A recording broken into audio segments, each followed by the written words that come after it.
ব্যক্তি সুদের ব্যবসা করে, টাকা উপার্জন করে, তার টাকা দিয়ে জলসা ও খিচুড়ি করা কি হালাল হবে? যদি সে শুধু সুদের ব্যবসা করে, সেই ব্যক্তি যদি শুধু সুদের ব্যবসা আছে, তার অন্য কোনো ব্যবসা নাই, জমি জায়গা ইত্যাদি কিছু না, শুধুমাত্র ব্যবসা আছে সুদে, আর সে যদি জিজ্ঞাসা করেন যে টাকাটা দিলেন, যে টাকাটা কিসের দিলেন, ও যদি বলে যে আমি সুদের টাকা দিয়েছি, তাহলে তাতে খিচুড়ি তো কি খাচড়া করাও জায়েজ হবে না, বুঝলেন তো?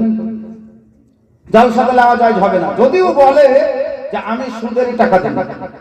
হ্যাঁ, এই সুদখোর লোকটা, সুদ খাওয়া খুবই খারাপ জিনিস, সুদের গুনাহ এত বেশি এত বেশি, আমি তো বলি তো আপনি কালকে বলবেন যে হুজুর এত জঘন্য কাজ, সুদ আর মুখ দিয়ে সরেন, এত জঘন্য। মায়ের সঙ্গে খারাপ কাজ করা চাইতেও জঘন্য গুনাহ আছে সুদের গুনাহ, এত খারাপ গুনাহ। সুদ খাচ্ছে এটা সবাই যদি জানে, তার সাথে সাথে জমি জায়গা আছে, ফসল পানি হচ্ছে, বা আর অন্য কোনো ব্যবসা আছে, ওখান থেকে আমদানি হচ্ছে, সে লোকটা যদি ওখান থেকে দান দেয়, সে লোকটা যদি ব্যবসা থেকে দান দেয়, তাহলে সেই দান নেওয়া জায়েজ আছে, যেহেতু সুদখোর হলেও মুসলমান থেকে বাইকাট হয়ে যাবে না,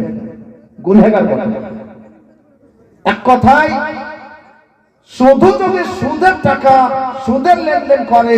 সুদেরই ব্যবসা আছে তার, অন্য কোনো ব্যবসা নাই, আর জিজ্ঞাসা করলে